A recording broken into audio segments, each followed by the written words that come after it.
God bless you sa ating mga pagdalawan, at sa ating mga singers, sa ating mga volunteer,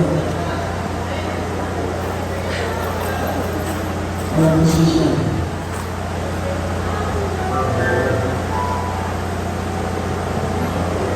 Practice yung choir. Kung meron pa tayo mga yung choir na dyan, practice.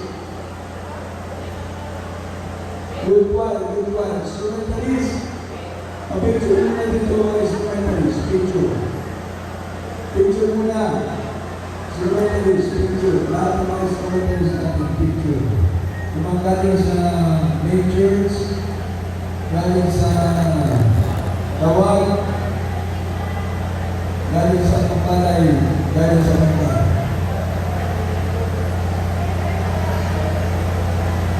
Good choir, singers and mimers, para po sa ating practice dahil yung ating good choir mimers, meron tayong performance bukas mga pagkakas. Mimers, good choir, bukas, tapos lang yung magpa-practice.